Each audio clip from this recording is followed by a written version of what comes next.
Hello दोस्तों। तो आज हम डिस्कस करने जा रहे हैं मैनेजमेंट ऑफ थायरोटॉक्सिकोसिस क्राइसिस।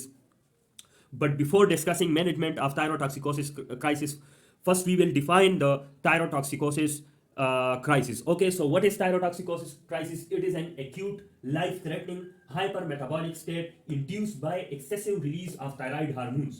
तो एक्सेसिव थायराइड हार्मोन्स की वजह से हाइपर मेटाबॉलिज्म हो जाती है, मेटाबॉलिज्म बहुत बढ़ जाती है, और ये जो कंडीशन है दिस इज सडन और ये लाइफ थ्रेटनिंग है। ठीक है, तो ये एक इमरजेंसी कंडीशन है जो थायराइड हार्मोन्स की वजह से होती है, excessive release of thyroid hormones की वजह से होती है। और थायराइड हार्मोन्स मेटाबॉलिज्म को ज्यादा करता है, इंक्रीज करता है। तो ज्यादा थायराइड हार्मोन की वजह से हाइपर मेटाबॉलिक स्टेट होगी। ठीक है, ये it is usually an exacerbation of or worsening of pre-existing thyrotoxicosis.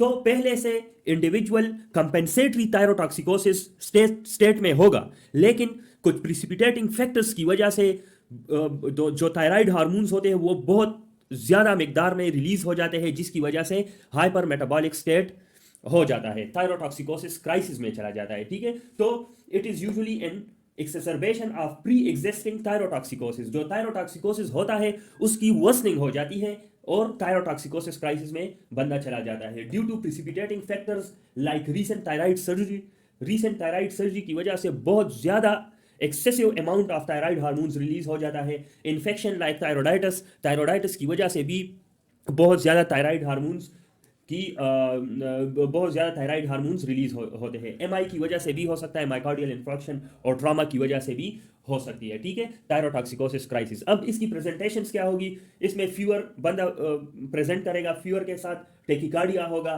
Delirium, systolic hypertension, और it is also associated with atrial fibrillation, क्योंकि जो थायराइड हार्मोन्स होते हैं वो हार्ट रेट को और जो हार्ट मसल्स हो उसकी बहुत ज़्यादा कंट्रैक्शंस करते हैं। So there is structural damage to the heart muscles, heart musculatures. ठीक है, हार्ट मसल्स की बहुत स्ट्रक्चरल डैमेज होती है। ठीक है, जिसकी वजह से it will cause the atrial fibrillation. ठीक है, फिर इसकी आते हैं हम अभी स्टेप वाइज मैनेजमेंट की तरफ। तो पहले हम मेंटेन आईवी एक्सेस। ठीक है, उसके बाद हम क्या करेंगे?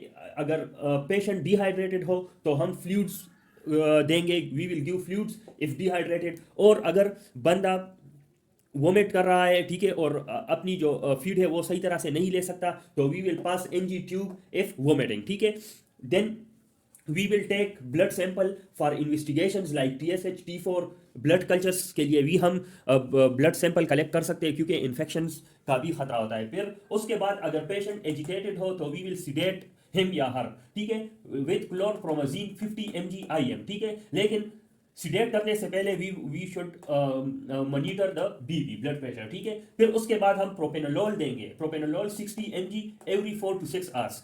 तो प्रोपेनोलोल का क्या काम है? It is basically the beta blocker. और बीटा ब्लॉकर क्या करेगा? एक तो जो T3 T4 की वजह से हार्ट रेट इंक्रीज हुआ होगा, टेकिकार्डिया हुआ होगा, तो वो उसको इनहिबिट करेगा। It will inhibit the tachycardic cardia और it will decrease the heart rate. ठीक है, एक तो ये हार्ट रेट को डिक्रीज करता है, और दूसरा ये जो peripheral conversion of T4 to T3 होता है ना, इसको भी ये इनहिबिट करता है।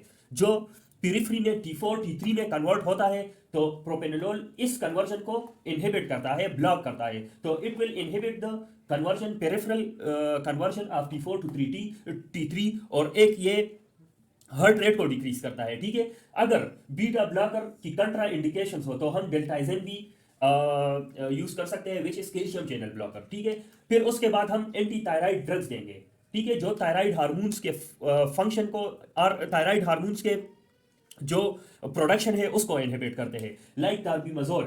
कार्बिमazole हम देंगे in the dose of 15 to 25 milligram per 6 hours orally. ठीक है, फिर उसके बाद after 4 hours we will give Lugol's iodine. Lugol iodine क्या? It is basically the aqueous solution of iodine. ठीक है, 0.3 मिलीलीटर पर 6 आवर्स फॉर 7 to 10 डेज। तो अब क्वेश्चन ये पैदा होता है कि आयोडीन तो थायराइड हार्मोन्स के सिंथेसिस में यूज होता है, तो हम आयोडीन क्यों देते हैं? तो एक इफेक्ट होता है वुल्फ चेकअप इफेक्ट। ठीक है, वुल्फ चेकअप इफेक्ट। इसका मतलब ये है कि जब हम एक्सेसिव अमाउंट ऑफ आयोडीन बाहर से देंगे तो ये क्या करेगा, it will inhibit the Uptake of iodine into the thyroid gland. तो थायराइड ग्लैंड में आयोडीन की अपटेक नहीं होगी, और जब आयोडीन की अपटेक नहीं होगी तो थायराइड हार्मोन्स की प्रोडक्शन भी नहीं होगी, ठीक है। तो ल्यूगल्स आयोडीन हम किस लिए देंगे, to inhibit the production of thyroid hormones, ठीक है। फिर उसके बाद हम स्टीरॉइड्स भी दे सकते हैं, लाइक हाइड्रोकोर्टिसोन 100 mg पर 6 आवर्स आईवी, और या डेक्सामेथासोन 2 mg पर 6 आवर्स ओरली, हम ये भी दे सकते हैं, ठीक है। फिर उसके बाद हम जो सस्पेक्टेड अगर कोई इन्फेक्शन हो तो हम उसको भी ट्रीट कर सकते हैं विद एंटीबायोटिक्स, और फीवर को भी हम कूल स्पॉन्जिंग की वजह से के हेल्प के थ्रू कंट्रोल कर सकते हैं, ठीक है। और पैरासीटामोल भी हम दे सकते हैं, ठीक है। और अगर ऊपर दिए गए स्टेप्स थायरोटॉक्सिकोसिस क्राइसिस को ट्रीट ना कर सके तो हम लास्ट में थायराइडेक्टोमी भी कर सकते हैं to save the life of the patient, ठीक है। तो ये थी हमारी मैनेजमेंट ऑफ थायरोटॉक्सिकोसिस क्राइसिस, ठीक है। तो पहले हम फ्लूइड्स देंगे अगर डिहाइड्रेट हो, और एनजी ट्यूब पास करेंगे अगर बंदा अपना फीड नहीं ले सकता, ठीक है।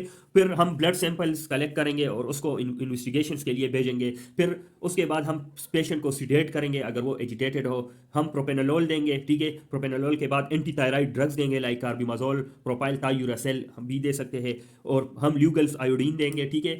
ल्यूगल्स आयोडीन किस लिए देंगे, टू स्टॉप या to inhibit the production of thyroid hormones. हम स्टीरॉइड्स भी देंगे, हाइड्रोकॉर्टिसोन और डेक्सामेथासोन, ठीक है। अगर कोई सस्पेक्टेड कोई इन्फेक्शन हो तो हम उसको एंटीबायोटिक भी दे सकते हैं। हम पैरासीटामोल जो कि फीवर को कंट्रोल करेगा वो भी दे सकते हैं। और लास्ट में हम if the above steps are refractory to refractory then we will do thyroidectomy, ठीक है, to save the life of the patient.